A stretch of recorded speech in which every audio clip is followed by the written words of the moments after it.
Every race have their own description, and I know you understand why we called black people in America African Americans or black Americans. And you also understand why they used to call them with the N-word.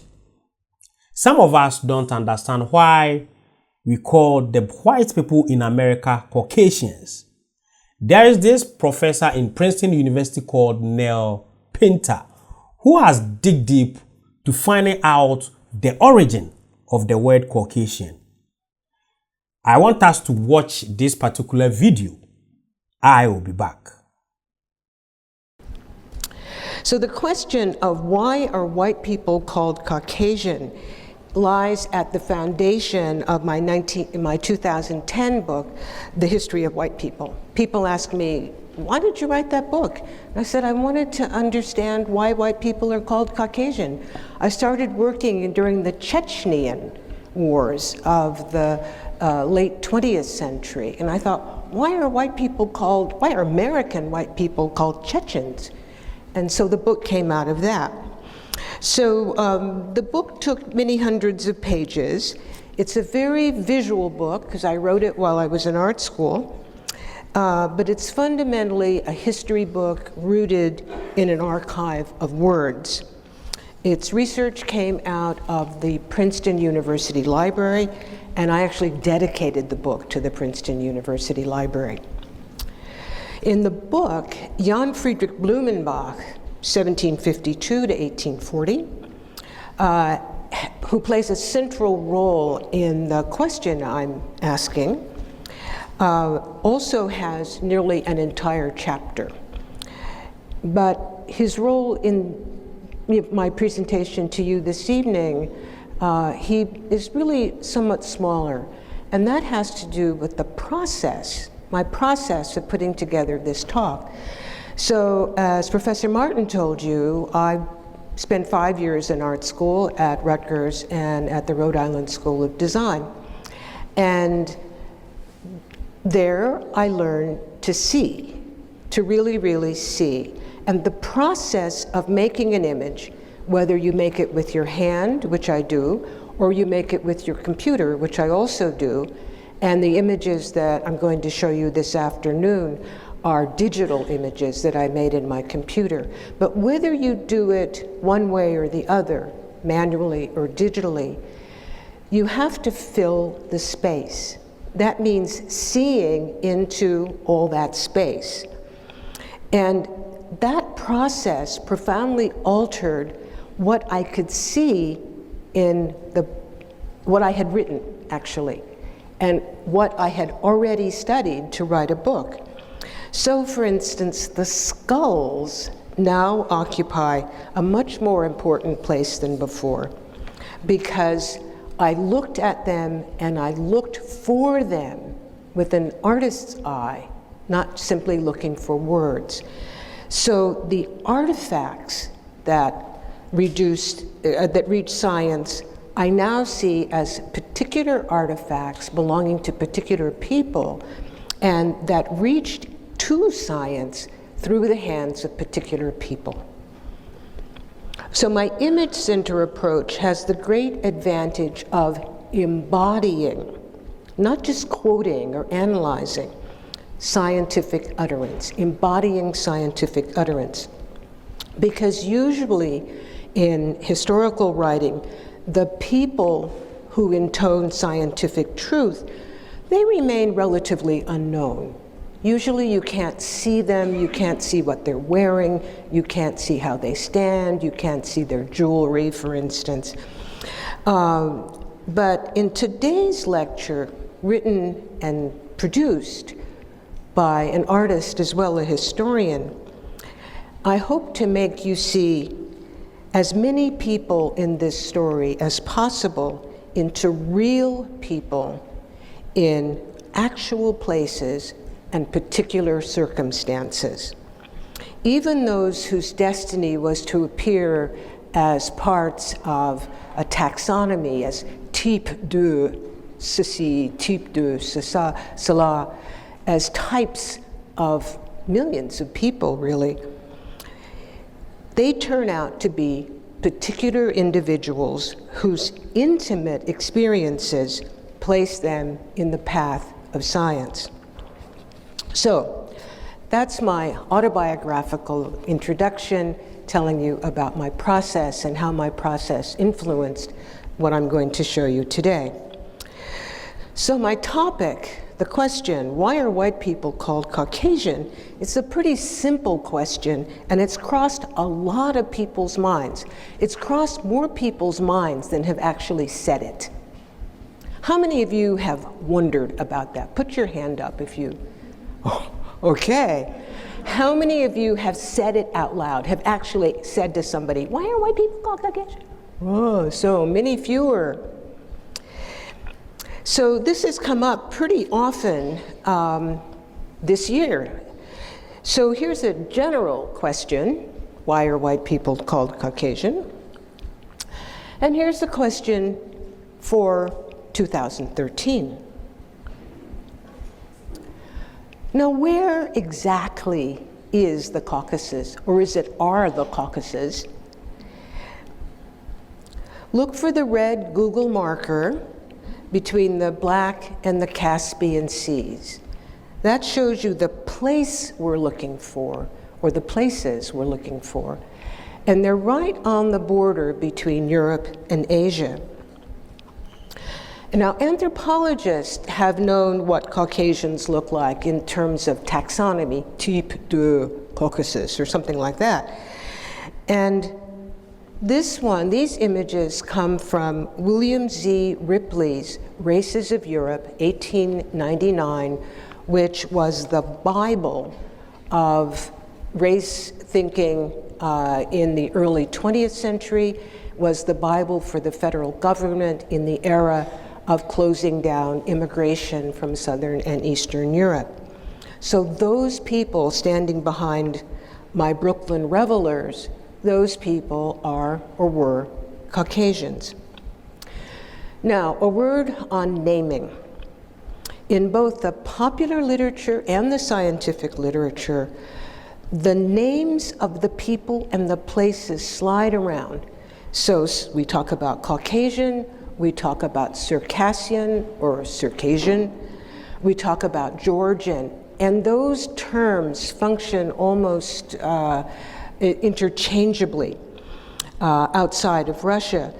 But in the historical period, that is before the 20th century, before the late 20th century, those people were synonyms of the most beautiful people in the world.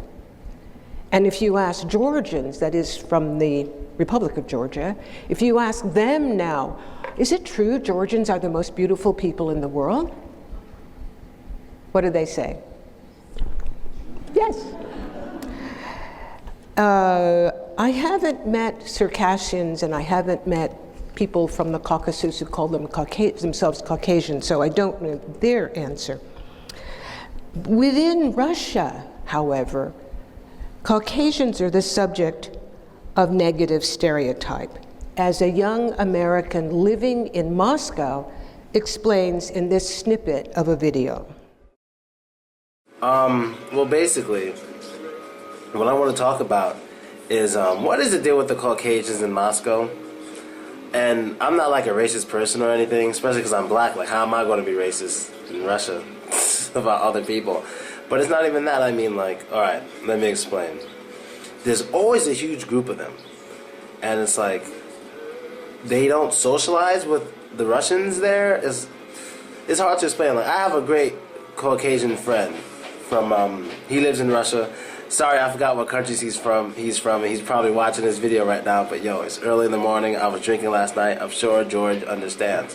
But I have a great friend named George, he's Caucasian, and he doesn't even like the average Caucasian in Russia. Now, from what I hear from people, is that they're dangerous, they carry knives, they carry guns and all this stuff. And maybe that is, maybe that isn't. But I just want to know the deal, because apparently, from what I hear from a number of Russian people, that Caucasians are disliked more than blacks in Russia, like African black. And I'm like, holy crap, they're hated more than us? I didn't think that was possible. The view from Moscow. Now, in February 2014, the Winter Olympics will begin in Sochi, which is the Black Sea resort in the Western Caucasus. And you are going to be hearing more about Sochi this afternoon and also in February. Meanwhile, back in the United States, scientific literature freely employs the word Caucasian as a term taken for granted to mean white people or non-black people or non-people of color. So it's a word that's still circulating, and it still circulates because it still circulates. It has a place in American jurisprudence. For instance, Judge Anthony Kennedy's opinion for the Supreme Court of the United States in Fisher versus University of Texas at Austin in June of this year, Kennedy mentioned, without pausing, the petitioner, that is Abigail Noel Fisher, who is Caucasian. Kennedy's statement prompted a New York Times reporter to ask, has Caucasian lost its meaning? And this article was on the 6th of July, 2013. I'm actually quoted in it. And the reporter, Shayla Dewan, notes in her piece, this is her quote, in 1889, the editors of the Oxford English Dictionary noted that the term Caucasian had been practically discarded. 1889. She continues, but they spoke too soon. Blumenbach's authority had given the word a pseudo-scientific sheen that preserved its appeal. Even now, the word gives discussions of race a weird technocratic gravitas, as when the police insist that you step out of your vehicle instead of your car. There is a short answer to my question, short but opaque.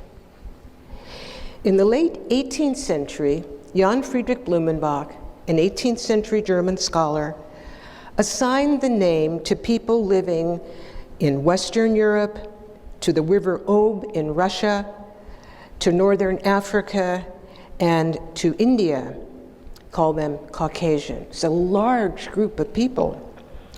Blumenbach enjoyed a scholarly reputation that gave his designation enormous heft, and it got picked up very quickly. Although the term Caucasian now has many synonyms, including white, it retains a certain currency by dint of repetition. So the short answer is that skull, you see. The fuller and longer answer is complicated, and it entails the history of scholarly exchange, Russian imperialism, and notions of human beauty. So the short answer first. Jan Friedrich Blumenbach, the father of physical anthropology, the father of scientific anthropology, called the people in Europe, over to India, well into Russia and North Africa, Caucasians, because they were the most beautiful in the world. And here you have Blumenbach and the skull that inspired the designation. And Blumenbach says, also for the determination of the really most beautiful form of skull, which in my beautiful typical head of a young Georgian female, always of itself attracts every eye, however little observant. So the author of De Generis Humanae Veritate Nativa, written in Latin, Blumenbach had 82 skulls, and this made him an expert in human taxonomy. He made a five-fold designation, a taxonomy of human types. He called them varieties, and he arranged them from left to right. Now, this is not a hierarchical arrangement. Some of you may know Stephen Jay Gould's book, The Mismeasure of Man. Do you know that book? Yeah. So Gould shows a triangle with the Caucasian skull at the top. That's not the way Blumenbach laid it out. Blumenbach was a believer in the unity of mankind. He was a black bibliophile in the sense that he collected books by black authors. He really believed in the unity of mankind. So he arranged the skulls according to difference. So at the two ends were the Mongolian and the African, and he thought of them as the extremes. In the middle is the beautiful one. It's the gorgeous median, and that's the Caucasian. And then the ones beside the Caucasian are the American and the Malay, because he thought those were the intermediate races. So in short, Blumenbach's most beautiful skull, the one in the middle, gave this large group of people, which we can call white people, but it includes many others, the name Caucasian. Now, a fuller answer. We need to look at Russian imperialism and English imperialism, scholarly networks, and slavery. Slavery, which gave rise to the figure of the odalisque, that is the beautiful white slave girl, as a figure of quintessential beauty. So this is about beauty not only of skulls, but also of slave girls. But whose skulls were these? And how did they get to Blumenbach in Germany? The skull that made white people Caucasian was a gift of Georg von Asch, 1729 to 1807, a Russian of German background who had studied at Blumenbach's Göttingen University. And Asch was considered one of the great fathers of the Göttingen Library and all their collections. So one of the 5 skulls embodying Blumenbach's human varieties, of those 5 skulls, 2 of them came from Asch. Asch also sent skulls and books and all sorts of things. So here we have Asch giving the skull to Göttingen. Now, Asch gave lots of skulls to Blumenbach. Of the 82, something like 20 or 25 came from Asch. Who was this man? He had some nice clothes. That's one thing we know. He was a medical doctor who served in Catherine the Great's armies when Catherine the Great was launched on imperialism at the expense of the Ottoman Empire and others as well. She was a Russian of German background, as many of the aristocratic Russians were, and Asch served her imperial designs. In the 1780s and 1790s, Catherine was taking over the Caucasus. She began with Georgia as a protectorate of Russia in 1783. And remember, the beautiful skull was from Georgia. The Russian conquest of the Caucasus took a century and entailed ethnic cleansing and genocide. And to this day, every time Russian power falters, Caucasians make a break for independence. So, 2 of Blumenbach's 5 skulls from Asch. 2 of Blumenbach's 5 skulls came from a wealthy and influential, ultimately knighted English naturalist named Joseph Banks, 1743 to 1820. Banks had taken part in Captain Cook's first voyage to the South Seas in the 1760s, early 70s. And actually, for California, you know, you probably all think that eucalyptus are native to California, right? Where do they come from? And who brought them there? Banks. I mean, he didn't bring them here. But Banks was one of those people who saw things that would be useful in one place and said, why don't you take them somewhere else? So we can thank Banks for eucalyptus and acacia. He was a very wealthy young man, and as a young man he corresponded with Linnaeus, the father of taxonomy, and he actually employed one of Linnaeus's students as his sort of personal little Linnaeus. So he headed the Royal Society for many years, and he sent Blumenbach the skulls that Blumenbach labeled American and Malay. The Malay one was from Tahiti, and Banks sent his men in the Bounty over to Tahiti to dig up breadfruit. He said breadfruit would be a very useful thing to have in St. Vincent in the Caribbean. Good thing to eat, cheap. So he sent his men out to dig up the breadfruit. They spent months and months and months doing that, and during that time they made liaisons with local women. And one of the reasons for the mutiny on the Bounty was having to leave Tahiti to go to St. Vincent with the breadfruit. So Banks was also a connoisseur of skulls.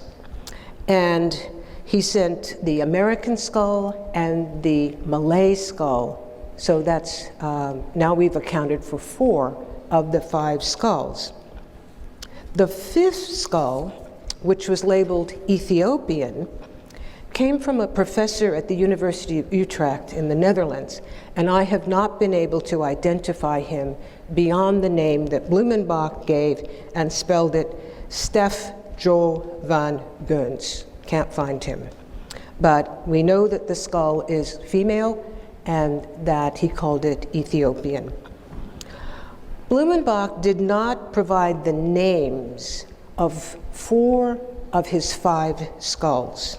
He called them typical skulls, but he kept careful records, careful enough that the individuals begin to emerge if we look more closely and bring together the images and the words. So the Mongolian skull is the only skull with a name. It's called Mongolian. Blumenbach calls it Mongolian, but we know that the owner of it lived in Siberia. This is one of Asha's skulls. The Ethiopian, we know, was the common law wife of a man who brought her from West Africa, from Africa to the Netherlands, and considering the traffic, probably she was from Ghana, what we now call Ghana, and we know that she died in Amsterdam in her 28th year. The American lived in the Caribbean island of St. Vincent, and this is the St. Vincent where Banks had close friends, including the head of the Royal Garden. So we know that the Carib chief's bones were dug up for Banks and then sent to Blumenbach. And then the skull labeled Malay belonged to a Tahitian, most likely one of the wives or girlfriends of the sailors whom Banks had sent to dig up breadfruit trees. The one in the middle, the Caucasian, a Georgian woman, very young by the look of her teeth. Do any of you know what used to happen to women when they became pregnant? What happened to their teeth? Lots of cavities and fewer teeth. So before the age of fluoride and good dentists, when women got pregnant, they very often lost their teeth. This woman has all her teeth. This is a very young woman whose fate was exceedingly unhappy. A young Georgian female, after her venereal sudden death, sent to the Theatrum Anatomicum for legal abduction. That is to say, after she died of venereal disease, a scientist boiled her down and sent her skull to Asch, and Asch sent it to Göttingen, to Blumenbach. The Georgian's death through sex and Blumenbach's linking of Caucasians with beauty belongs to a longer tradition. I don't know when the tradition started. I know it goes back to the 17th century in Western Europe. I suspect it may be of Ottoman or Iranian beginnings. Now remember Blumenbach's hymn to the beauty of his Georgian skull? Really the most beautiful form of skull in which my beautiful typical head of a young Georgian female. In this regard, Blumenbach joined a tradition dating back to the 17th century that called Caucasians, Circassians, or Georgians the most beautiful people in the world. And this, at least in that part of the world, is a tradition that lives on.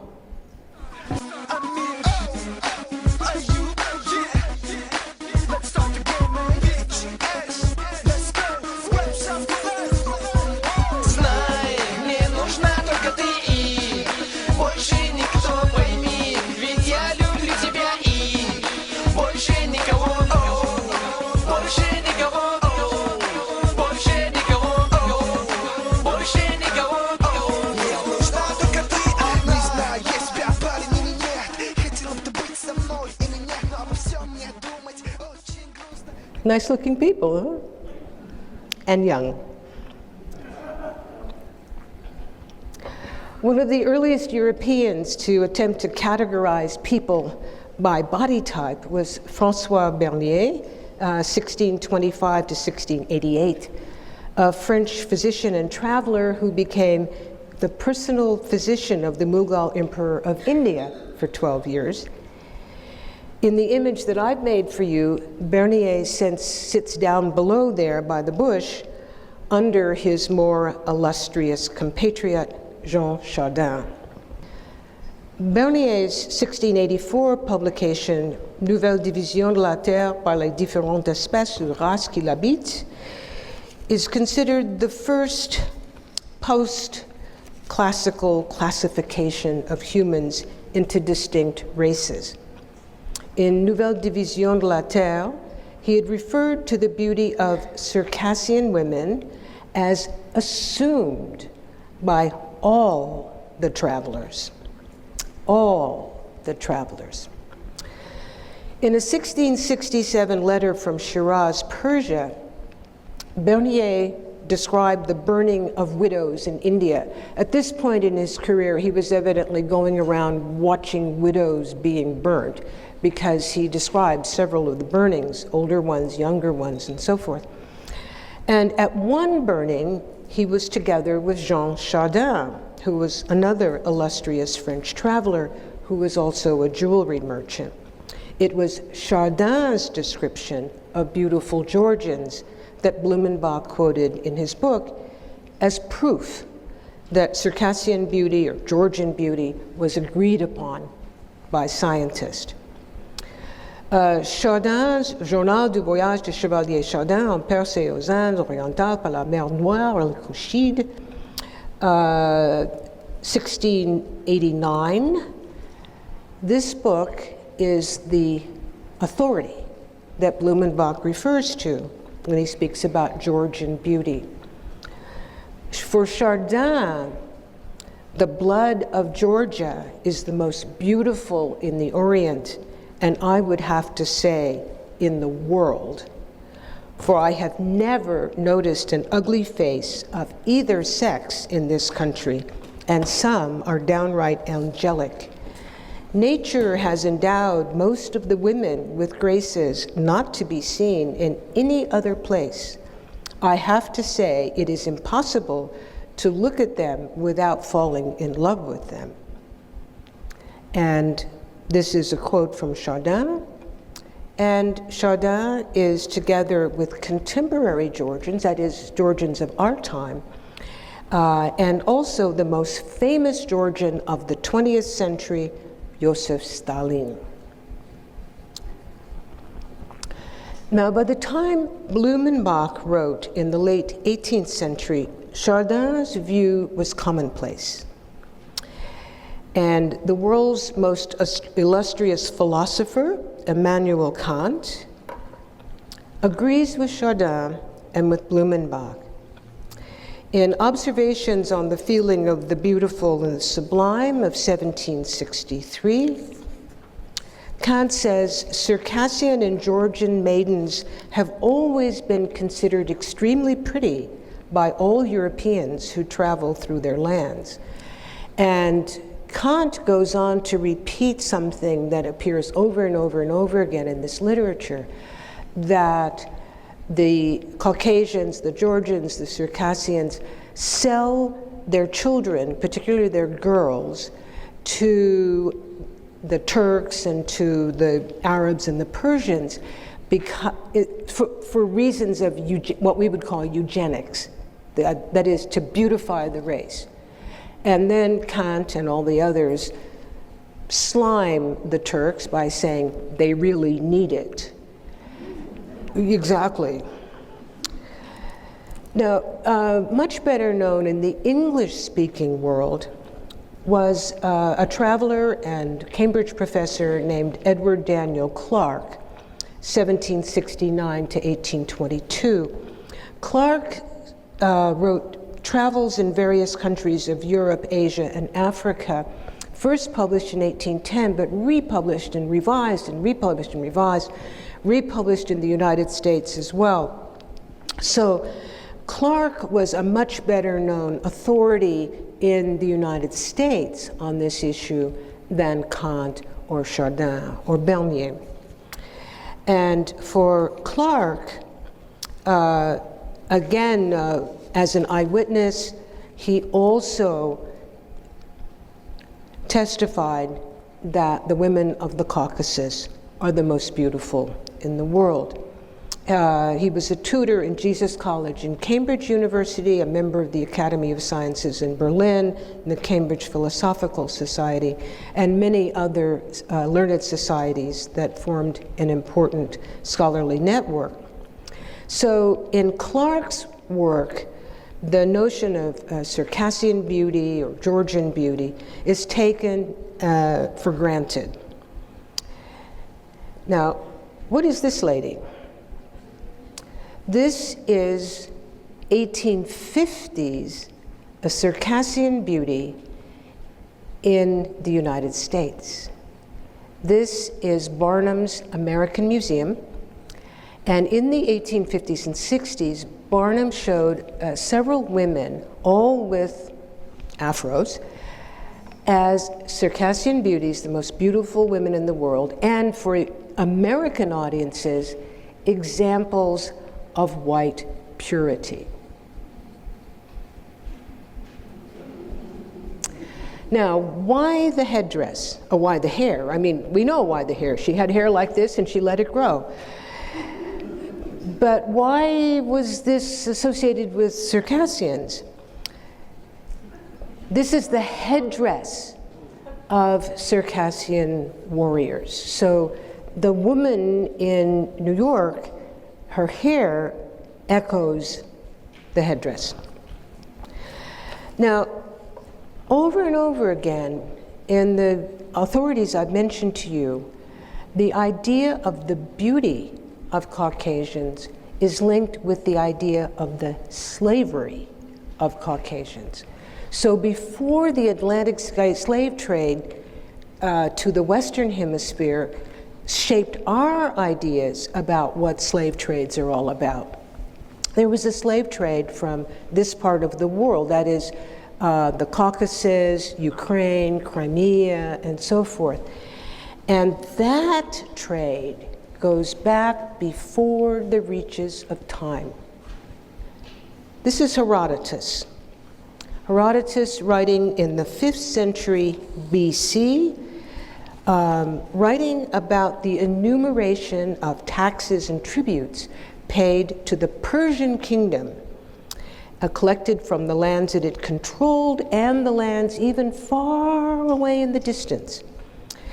He said that a voluntary contribution was taken by the Colchians, that is the Georgians, and the neighboring tribes between them and the Caucasus, and it consisted of, and still consists of, that is in the 5th century BC, every 4th year, 100 boys and 100 girls. This was before Herodotus could even see the beginnings of it. I should add, Herodotus also mentioned a tribute from the southernmost part of the edges of the Persian world, and that was for people called Ethiopians, and what they owed was gold and ivory. People were not mentioned. So the Black Sea slave trade was the slave trade in the Western world until the 15th century, when the Ottomans captured Constantinople and cut the Black Sea off from Western Europe. At that point, 15th century, the Atlantic slave trade becomes the Western slave trade. So let's go back to Jean Chardin for a moment. His famous words of 1689 actually described a familiar experience in the Black Sea in the 1660s. This was Chardin, who was in the cameo there. Chardin was actually on a voyage to India to buy jewelry, but he couldn't go his usual way, the southern way, so he went through the Caucasus, which he hated. He hated it. But in the Black Sea area, he describes a situation where he was on a boat with captives, with slaves. And he talks about one particular woman who was 25 with a smooth, even, lily-white complexion and admirably beautiful features. I have never before seen such beautifully rounded breasts. That beautiful woman inspired overall sensations of desire and compassion. Now, it turned out that on that voyage and on that boat was a Greek trader, and Greeks handled that long-standing Black Sea slave trade. So Chardin tells us what people cost. He says in crowns. I have translated it into pounds so you can get a sense of what we're talking about. Pretty girls aged 13 to 18 went for about 60 pounds. Plainer girls for less. Women went for about 36 pounds. Children from 9 to 12 pounds. Men aged 25 to 40 for about 45 pounds. Those older, only about 24 pounds to 30 pounds. The Greek merchant, whose room was next to Chardin's on the boat, bought that beautiful woman with the baby at her breast for about 36 pounds. Daniel Edward Clark, our Cambridge Don, also located Circassian beauty or Caucasian beauty in the enslaved. The Circassians frequently sell their children to strangers, particularly to Persians and Turkish seraglios. The most beautiful prisoners of both sexes go there. He speaks of one particular Circassian female who was 14, who was conscious of her great beauty, who feared her parents would sell her according to the custom of the country. How much? The women selling generally from 25 to 30 rubles apiece, somewhat less than the price of a horse. The beautiful young slave girl became a figure, and she had a name, Odalisque. She combines the powerful notions of beauty, sex, and slavery. In American and European art, in the 19th century particularly, she looks like the white girl next door, but she is a slave, so you can do with her as you will. Ingres, Gérôme, Powers, and Matisse specialized in odalisque paintings. The figure of the odalisque faded from memory as the Black Sea slave trade ended in the late 19th century, and the Atlantic slave trade overshadowed that from the Black Sea. Today, the word slavery invariably leads to people of African descent. Americans seldom associate the word odalisque with slavery in the Americas. And parenthetically, today, many American painters use odalisque figures. Micheline Thomas, for instance, has done a series of what she calls American odalisque. But the phrase and the figure of the odalisque has lost its association with slavery. And now in American art history and in contemporary American art, odalisque simply refers to a beautiful woman, usually unclothed. Now, in North and South American history, the odalisque-like figure appears in the guise of the beautiful quadroon.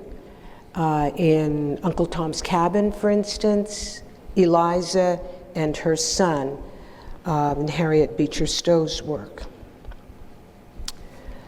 The Caucasus and Russian imperialism. Although the odalisque association of Caucasian beauty and white slavery has slipped out of memory, the Caucasus continues as a region in revolt against Russian control. Caucasians have not forgotten the ethnic cleansing they suffered in their 100 years war against Russians, which cost at least 500,000 Caucasian lives. And you will see part of this in part of a recent video which mentions the slaughter of Caucasians in a place called Sochi. زي الشغب شنقم أماكو غوا وشخور زي الشغب شنقم سيانم ينقر يبسالكر الشغب شنقم قخوا قشاكر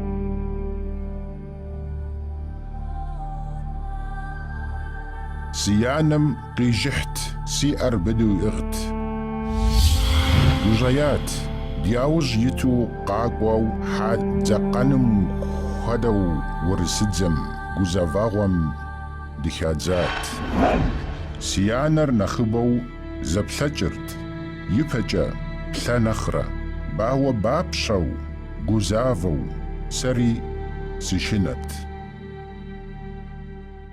Whenever Russian power has seemed threatened, the Caucasian borderland has pulled away.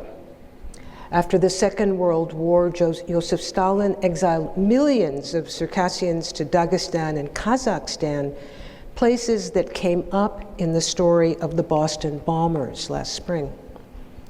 As the Soviet Union broke apart, Chechnya struck out for independence, and more recently, in 2008, Georgia and Russia played a part in US policy discussions.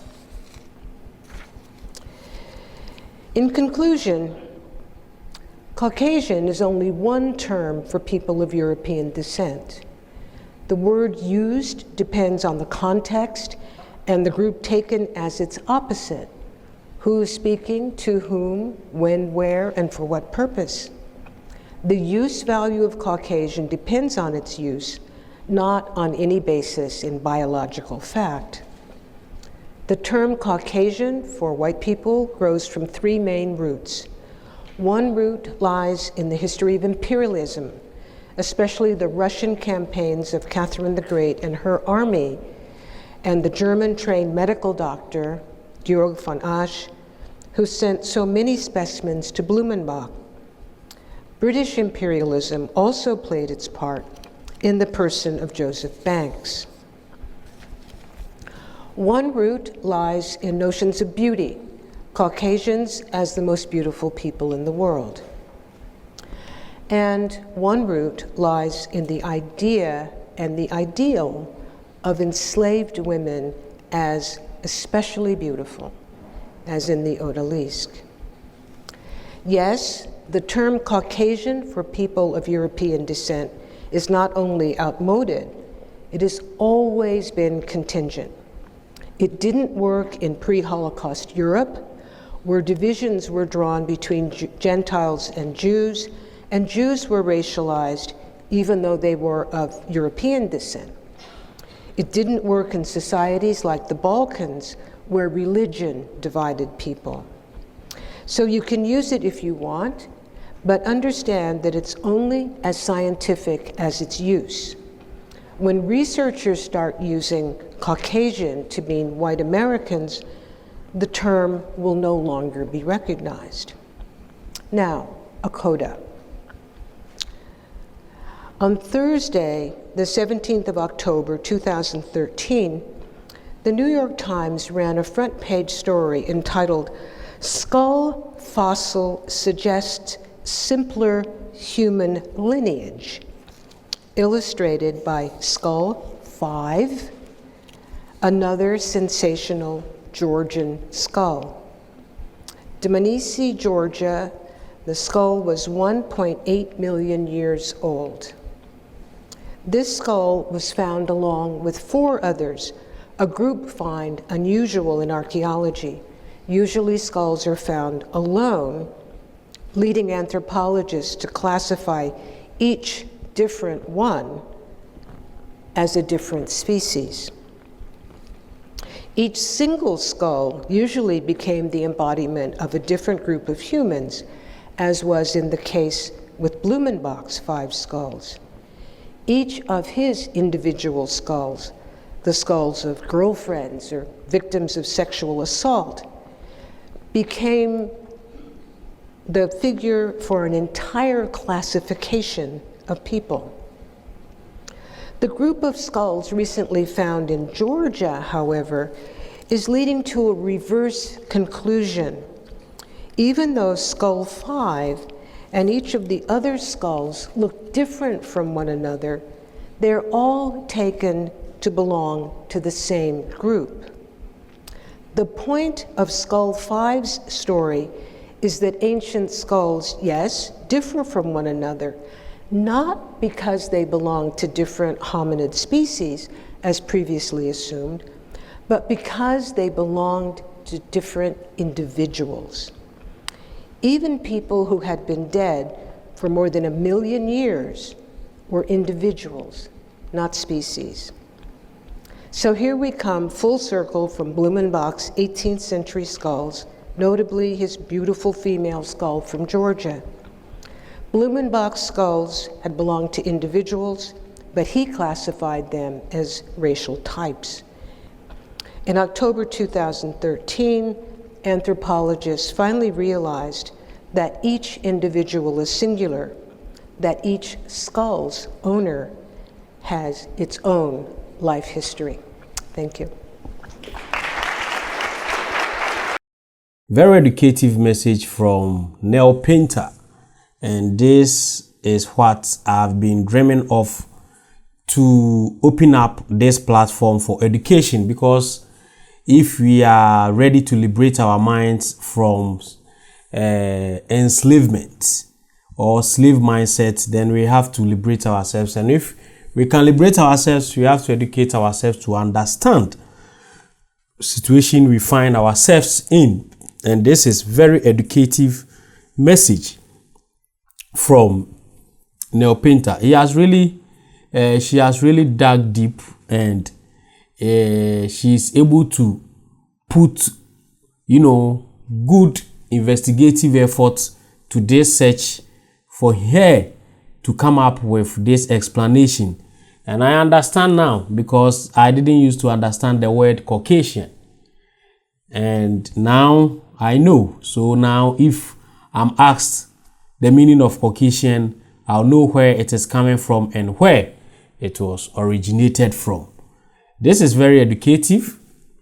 That's why I've been bringing you great videos also from Minister Louis Farrakhan and other Michelle Alexandra and a whole lot of people, just to educate us, to understand the situation we find ourselves, and to also understand the world we find ourselves.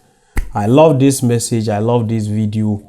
I know you also love it. And if you want more of this, then please join my Telegram group by going to my description box. Click on the Telegram link. It will take you to the platform. Join us for us to discuss about the well-being of Africa and Africans in diaspora. And if today is your first time coming to this channel, then don't forget to subscribe to this channel and turn on the notification button so that anytime I upload any great content, you will be notified. Thanks for watching.